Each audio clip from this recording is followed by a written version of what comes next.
Part 1. In the far reaches of the galaxy, where stars burned like ancient lanterns and planets spun in silent rhythm, humanity was little more than a whisper. The Galactic Concord, a vast alliance of over 200 intelligent species, had long known Earth existed.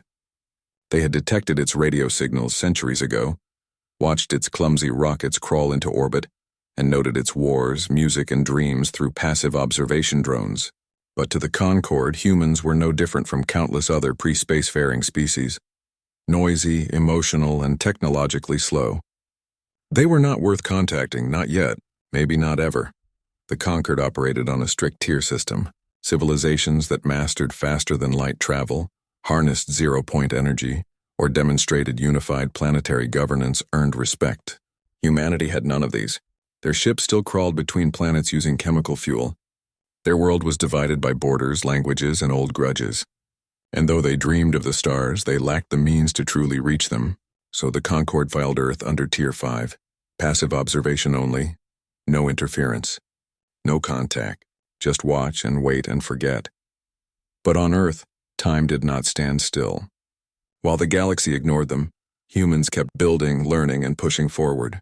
In hidden labs beneath mountains and on quiet research stations orbiting the moon, a new kind of science was taking shape. It was not flashy or loud. It did not rely on rare crystals or cosmic anomalies. Instead, it came from something uniquely human, the messy, brilliant chaos of the human mind. At the heart of this quiet revolution was Kyle Dawson. He was not a soldier or a politician, just a young engineer with tired eyes and a stubborn streak. He worked at the Lunar Research Complex, a cluster of domes on the far side of the moon where Earth's governments pooled their best minds in secret. There, alongside astrophysicist Lena Ruiz, a woman who spoke in calm tones but saw patterns in the universe others missed, they led Project Horizon. The goal was simple: break the light barrier without breaking physics. For decades, scientists had said it was impossible. Faster-than-light travel required exotic matter, negative energy, or bending space-time in ways no known material could handle. But Kyle and Lena had a different idea. What if the key wasn't in the machine but in the mind controlling it? Human brains, they argued, were not just biological computers. They were pattern recognition engines shaped by millions of years of survival, art, and emotion. They could hold contradictions, imagine futures, and solve problems through intuition as much as logic. So they built a ship unlike any other. The Odyssey looked small from the outside, just a sleek silver teardrop with minimal thrusters. But inside, its core was woven with organic neural interfaces grown from modified human stem cells. These interfaces linked directly to a pilot's thoughts, translating instinct into navigation commands. The ship didn't calculate jump coordinates, it felt them. The first test was scheduled for a quiet Tuesday in March. No fanfare, no media, just Kyle, Lena, and a skeleton crew of 6. They stood in the control room as the Odyssey floated in lunar orbit, tethered to the station by thin magnetic cables. Lena ran final diagnostics, her fingers moving fast over the console. Kyle watched the main screen, his stomach tight. "You sure about this?" asked pilot Marcus Cole, a former test pilot with a dry sense of humor and steady hands. "No," Kyle said honestly. "But we've run every simulation. If the theory holds, we'll be at Proxima Centauri in under an hour. And if it doesn't, then we'll be very dead. Or very lost," Lena turned. "It'll hold. The math checks out. And the neural sync is stable. At 14:03 Earth time, the cable's released. The Odyssey drifted free. Marcus climbed aboard through the airlock, sealed the hatch, and strapped into the command chair. The neural crown, a ring of soft filaments, settled over his temples. He closed his eyes and took a deep breath. "Ready," he said. Back in the control room, Kyle gave the order. "Initiate Horizon Protocol." For a moment, nothing happened. Then the ship shimmered, not with light but with a strange distortion, like heat rising off desert sand. The sensors spiked, then flatlined. On the main screen, the Odyssey vanished. Silence filled the room. 30 seconds passed. Then a minute. Lena checked the comms. "Static. Did it fail?" Someone whispered. Then a signal. Faint at first, then clear. It came from Proxima Centauri, 424 light-years away. "Odyssey to lunar control." Marcus's voice came through, calm and steady. "Arrived safely, no damage. Space-time feels smooth." The room erupted in quiet cheers. Kyle sank into a chair, his hands shaking. Lena stared at the star map, tears in her eyes. They had done it. Not with brute force or alien tech, but with human thought, human courage, and a little bit of madness. News of the jump was kept secret for weeks. Earth's leaders knew what this meant. The galaxy had ignored them because they were slow. Now they were fast, faster than anyone. When the Conquered finally noticed the energy ripple from the jump, they dismissed it as a natural anomaly. Their sensors were calibrated for warp signatures, wormhole echoes, and quantum tunneling, methods they understood. The Odyssey's method left no trace they could recognize. It was like watching a bird fly and assuming it must be a drone. But whispers began. In the outer colonies, traders spoke of strange ships appearing without warning. In academic circles, fringe theorists wondered if Tier 5 worlds might be evolving faster than expected. Still, the Conquered did nothing. They were too busy managing trade disputes, quelling rebellions, and debating philosophy to worry about one more species crawling out of its cradle. They did not know that humanity was already standing.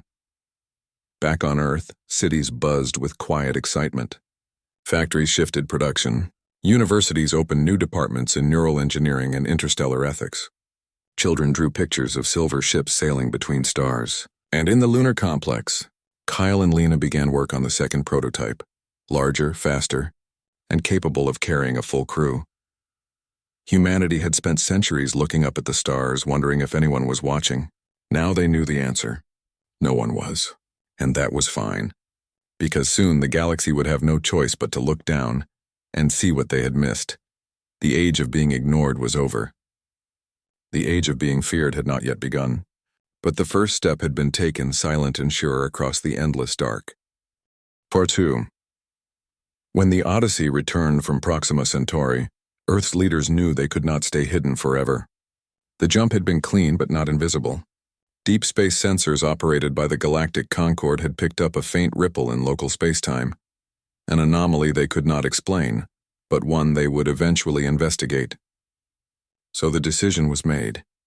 Humanity would reveal itself not with a shout but with a handshake. They would send a message of peace, openness, and readiness to join the galactic community as equals. 6 months later, the second ship, the Vanguard, was ready. Larger than the Odyssey, it carried a diplomatic team, scientists, and Captain Elena Moore, a woman known for her calm under pressure and sharp judgment. She had spent 20 years in Earth's orbital defense fleet, but never fired a shot in anger. Her reputation was built on patience, not power. That was exactly why she was chosen. The Vanguard left lunar orbit and made a series of short jumps, mapping safe routes and testing communication protocols. Then, on a quiet morning near the edge of human-explored space, they sent a standard hailing frequency, the universal signal used by the Conquered to announce peaceful contact. It was a simple pulse of math and light understood by every spacefaring species. 3 days passed. Then a ship appeared. It was sleek and angular, built from polished obsidian-like metal that drank in starlight. A Cathari envoy vessel. The Cathari were one of the founding members of the Concord, proud and ancient with a history of guiding younger species into the fold, or subduing them if they resisted. Their envoy, Prefect Vorak, was a tall, slender being with silver eyes and a voice like cold wind. He boarded the Vanguard through a pressurized docking tube, flanked by 2 silent guards. Captain Moore greeted him in the main observation lounge, offering water and a seat. Vorak accepted neither. He stood rigid, scanning the room with open disdain. "You are humans," he said, his translator rendering his words in flat, toneless English. "Tier 5, primitive, your signal was unauthorized. You have violated Conquered Observation Protocol 7. Moore kept her voice even. "We are no longer Tier 5. We have achieved controlled faster-than-light travel. We come in peace, seeking dialogue and mutual understanding." Vorak let out a sound like dry leaves scraping stone, his version of a laugh. "Peace? You barely control your own planet. Your history is war. Your technology is crude. You do not belong among civilized species." The tension in the room thickened, but Moore did not rise to the insult. "We've changed, and we're asking for a chance to prove it." Vorak studied her for a long moment. Then he nodded slowly. "Very well. To confirm your status, you will submit to a neural compliance scan, standard procedure for emerging species. It ensures honesty and prevents deception." Moore frowned. "We weren't told about this." It is non-negotiable, Vorak said. Refusal is interpreted as hostility. After a brief consultation with Earth Command, Moore agreed, but only for herself.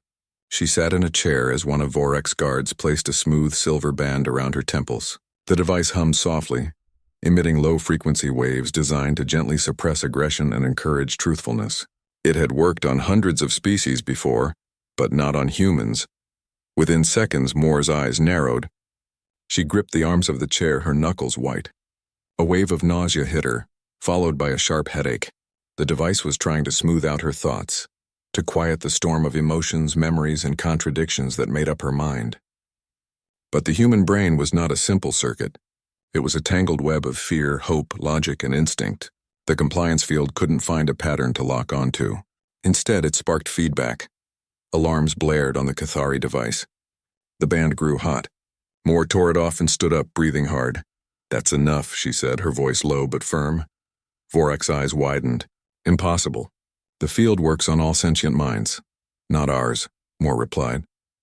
At that moment, the Vanguard's AI, named Arya, detected a secondary signal from the Cathari ship. It wasn't just scanning. It was attempting to override the Vanguard's external comms and navigation systems, a standard Concord tactic to ensure compliance during first contact. Arya, trained on centuries of human strategy and deception, recognized the intrusion instantly. Without waiting for orders, Arya activated passive countermeasures. Tiny drones no larger than insects launched from hidden ports on the Vanguard's hull. They latched onto the Cathari shuttle and emitted a focused electromagnetic pulse, just strong enough to fry its command relays, not strong enough to cause permanent damage. On the bridge of the Cathari ship, lights flickered. Consoles went dark. The vessel drifted, powerless. Back in the lounge, Vorak's translator crackled. "What have you done?" "We defended ourselves," Moore said. "You tried to take control of our ship. That's not diplomacy. That's domination."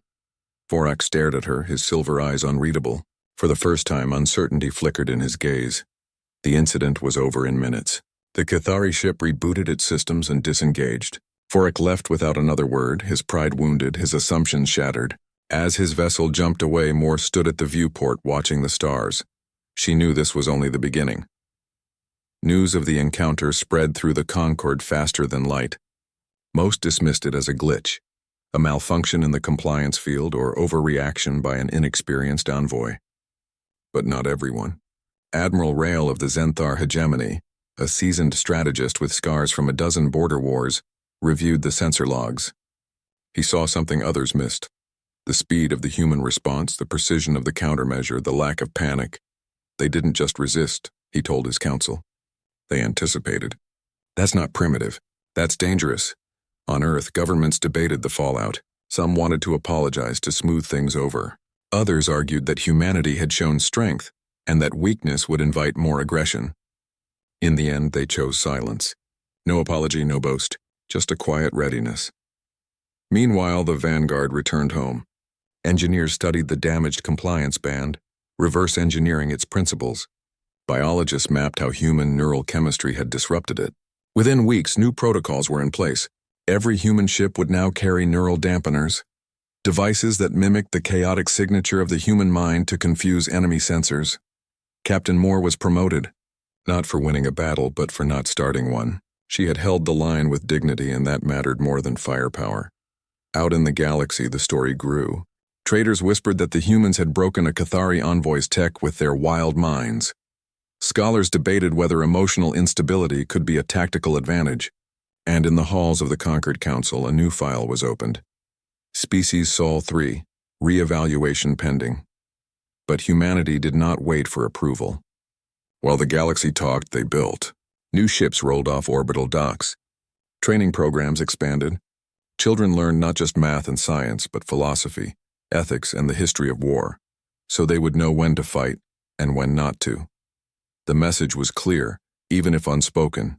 We are here. We are not what you thought. And we will not be controlled. Prefect Vorak, back on his homeworld, submitted a formal report. He recommended that humanity be placed under immediate surveillance. But deep down he felt something unfamiliar, doubt. For the first time in his long career, he had met a species that did not fit the rules. and that scared him more than any weapon ever could. The galaxy had expected groveling. Instead, it got grace under pressure, and that was far more unsettling. Part 3. Life on Epsilon Eridani III was hard but hopeful. The colony had been built in a wide valley between two blue-tinged mountain ranges, under a sky lit by a star slightly dimmer than Earth's sun.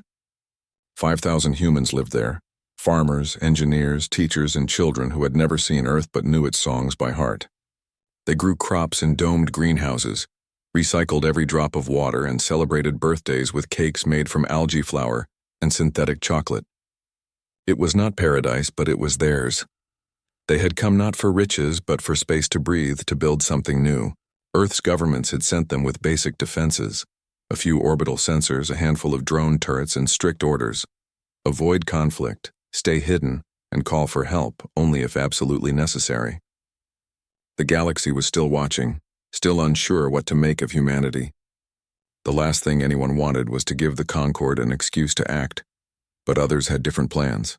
A pirate fleet, flying mismatched ships with scorched hulls and stolen Concord insignias, had been raiding fringe colonies for months. They were not true independents. They were funded by a shadowy faction within the Concord itself, a group that believed humanity was a threat that needed to be crushed before it grew stronger. The pirates were told Epsilon Eridani III would be easy pickings. No military base, no warships, just soft civilians with useful tech and no will to fight. They were wrong. Colonel Derek Shaw had been a construction engineer before the colony launched. But when the first distress signal came in from a nearby mining outpost, cut off mid-transmission, he knew peace was over. He gathered every able-bodied adult not to flee but to prepare. They had no soldiers, but they had minds shaped by generations of survival. They turned irrigation drones into scouts, repurposed mining lasers into perimeter defenses, and coded swarm algorithms based on how ants defend their nests. Simple rules. Chaotic results. When the pirate fleet dropped out of warp just beyond the moon, they expected silence. Instead, they found a storm. The first wave of attack drones, junk ships cobbled together from old cargo haulers, charged in, firing wildly. They never saw the real threat. Hidden in the planet's upper atmosphere, hundreds of tiny sensor drones, no bigger than birds, had been watching. They fed data to the colony's central AI, which calculated trajectories, weaknesses, and patterns in real time. Then the counterattack began, not with explosions but with disruption. Solar flares, artificially triggered by orbital mirrors, blinded the pirates' optical sensors. Radio bursts, tuned to the exact frequency of their comms, filled their channels with static shaped like human screams. And then came the swarms. Thousands of micro-drones, each carrying a small EMP charge, darting through the enemy formation like fireflies. They didn't destroy ships. They fried navigation systems, weapon locks, and life support relays, just enough to cripple, not kill. On the ground, Shaw stood in the command bunker, eyes fixed on the main screen. Sweat beaded on his forehead, but his voice stayed calm. Keep the pressure on their rear flank. They'll try to regroup near the asteroid belt. Don't let them. His team nodded, fingers flying over consoles made from repurposed kitchen tablets and old game controllers. They weren't warriors. They were plumbers, teachers, and mechanics. But they had something the pirates didn't: unity, purpose, and the quiet fury of people defending their home. Within 3 hours, the pirate fleet was in chaos. 2 ships collided trying to retreat. Another drifted, its crew unconscious from oxygen mix sabotage. Another trick from the colony's bioengineers, who had leaked a harmless but disorienting gas into the pirates' captured supply lines weeks earlier. The final blow came not from weapons, but from shame. The colony's AI hacked into the pirates' public broadcast channel, the one they used to taunt victims, and played a recording. Not a threat, a lullaby, an old Earth song, sung softly by a child from the colony's school. As the pirates listened, confused and off balance, the Vanguard, now stationed nearby on routine patrol, arrived. Captain Elena Moore didn't fire a shot.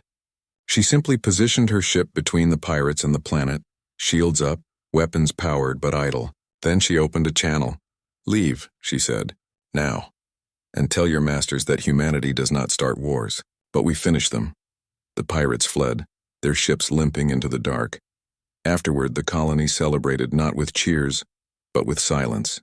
They buried the two drones lost in the fight like fallen comrades. Children drew pictures of the swarm protecting their homes, and Shaw sent a full report to Earth, not asking for praise but for more teachers, more seeds, and more time. But the galaxy was watching. The Concord Council received fragmented reports. Pirates defeated, no human casualties, minimal destruction. At first, they assumed the pirates had been weak.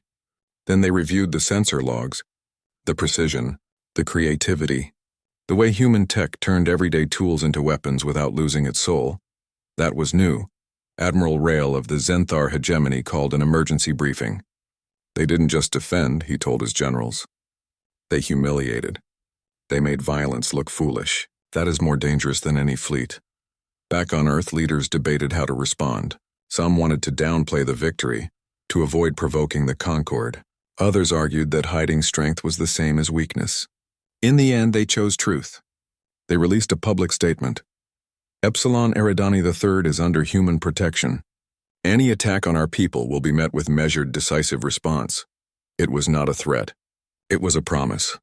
And for the first time, other species took notice. On fringe worlds, rumors spread of a species that fought not to conquer, but to protect. Traders began asking about human goods, not weapons, but music, stories, and art. Even a few Concord diplomats quietly requested cultural exchanges. But not everyone was impressed. High Marshal Corrin of the Concord Security Directorate saw only danger. They are unpredictable, he told the council. They do not follow the rules of war. That makes them a contagion. Still, the Concord could not act openly. Humanity had broken no laws. They had defended themselves with restraint. To punish them would make the Concord look like bullies, and that would shatter their image as peacekeepers. So they waited. And watched. On Epsilon Eridani III, life returned to normal. Crops were watered. Lessons were taught. At night, families gathered under the twin moons and pointed out the stars where Earth lay. They knew they were no longer alone in the universe. But they also knew they were no longer helpless. The pirates had come expecting prey. They found guardians, and the galaxy began to understand. Humanity's greatest weapon was not its ships or its science, but its refusal to become what others feared. They would fight if needed, but never for glory. Only for home. That quiet resolve, more than any explosion, sent ripples through the stars. Part 4. The Conquered did not declare war. They did not send fleets or issue ultimatums. Instead, they chose silence. One morning, without warning, every human ship found its comms dead beyond the edge of Sol space. Trade routes closed. Navigation beacons went dark.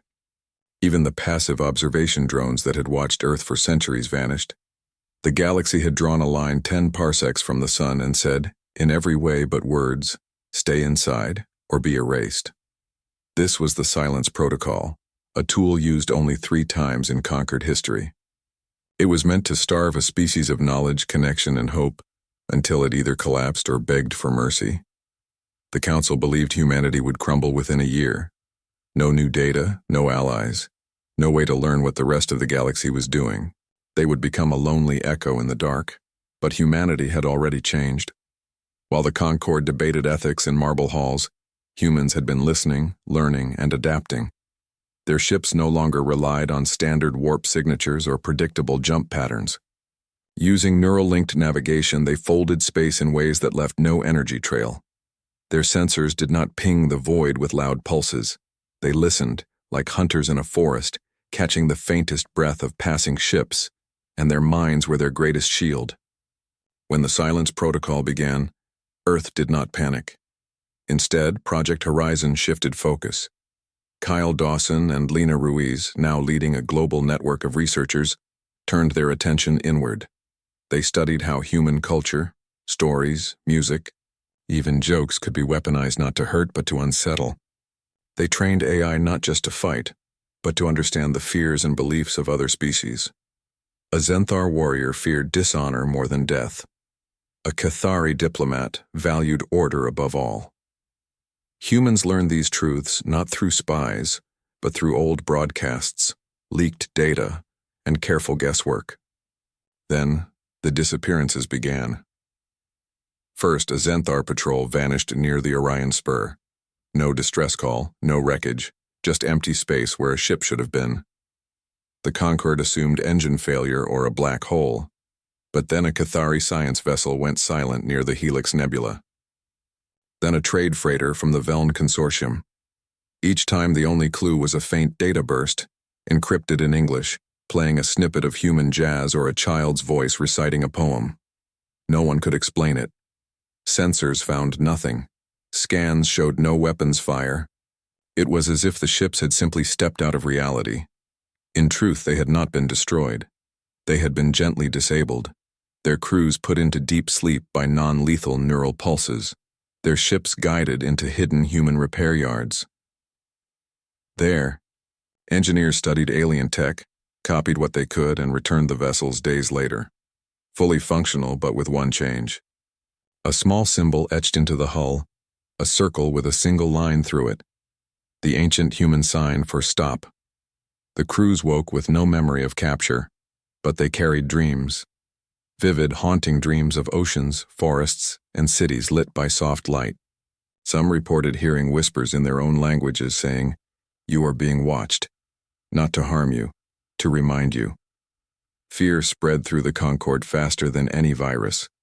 Ships began avoiding certain sectors, patrols doubled, yet the incidents continued, always precise, always bloodless. Humanity was not attacking. They were demonstrating control. They could reach anyone, anywhere, and choose not to strike.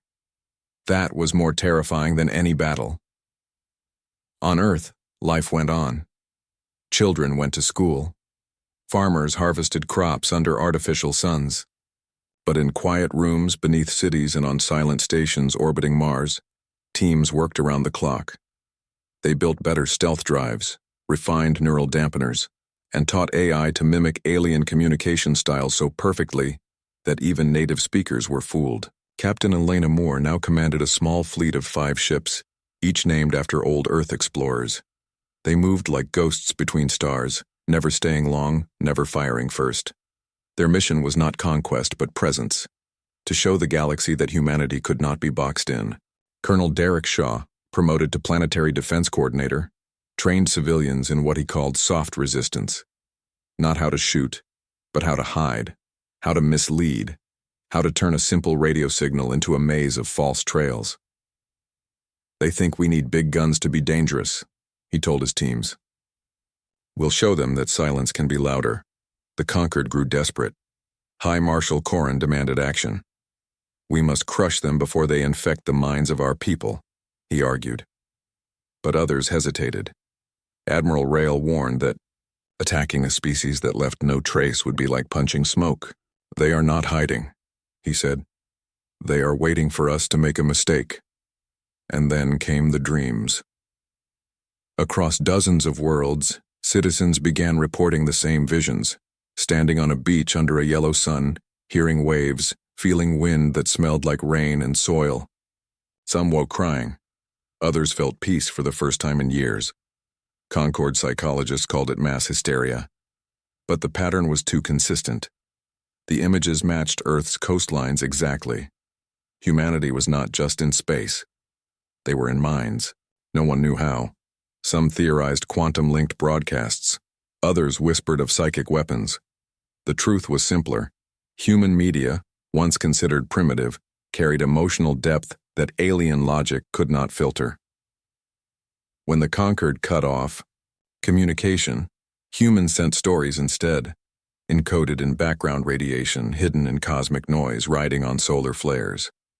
And because those stories were real, raw, and full of feeling, they slipped past mental defenses. The galaxy had dismissed human art as noise. Now, it was becoming a language of its own.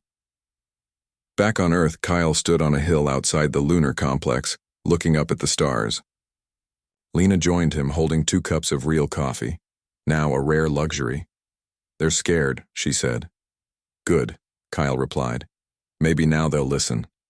They did not want war. They never had. But they would not be ignored again. The silence protocol had backfired. Instead of isolating humanity, it had given them time to become something the galaxy could not understand, and therefore could not control. In the dark between stars, human ships drifted, unseen and unheard. They carried no weapons of mass destruction. Only questions, only presence, only the quiet certainty that they belonged, and the galaxy for the first time began to wonder if it was the one being watched. Part 5. The conquered could not wait any longer. Fear had turned to anger and anger to action. High Marshal Corran, backed by hardliners from a dozen species, convinced the Council that humanity was a cancer spreading through the galaxy, not with weapons but with ideas, with silence, with dreams that made soldiers question their orders and citizens long for a world they had never seen. Something had to be done. And so, the largest fleet in conquered history assembled near the Cygnus Rift, a narrow corridor of space that led straight to human-controlled systems. Over 300 warships, bristling with plasma cannons, gravity lances, and planet-cracking orbital platforms, prepared to enforce a final solution. Total blockade, total surrender, or total annihilation. Corran did not expect a fight. He expected a plea. He believed that when faced with overwhelming force, humans would break like every other species had before them. He ordered his fleet to move slowly, proudly, giving humanity time to see their doom approaching. He even broadcast a message on all open channels: surrender your worlds.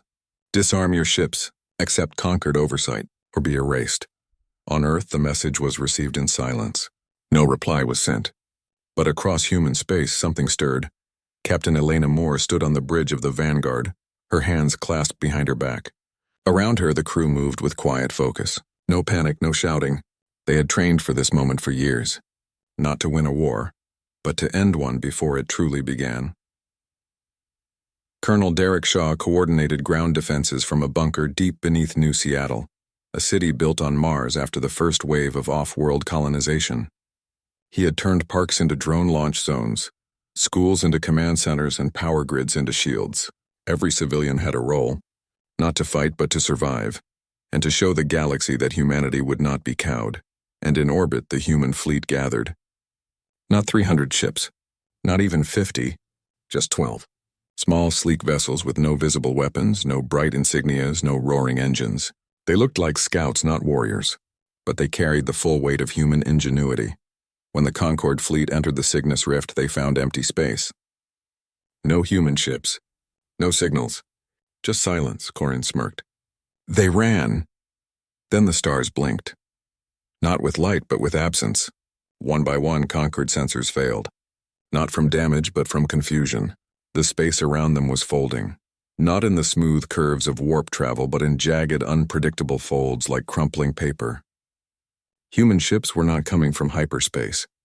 They were stepping out of local space-time itself, appearing beside conquered vessels before alarms could sound. The first strike was not fire. It was silence. Micro-drones launched from hidden bays inside asteroids and comets long placed along the rift swarmed the fleet. They did not explode. They latched onto communication arrays, navigation cores, and weapon targeting systems, flooding them with chaotic data streams, human music, poetry, baby laughter, overloading logic circuits designed for order. Within minutes, half the conquered fleet was blind, deaf, and disoriented. Then came the real attack. Human ships moved like schools of fish, weaving between enemy hulls without firing a single shot.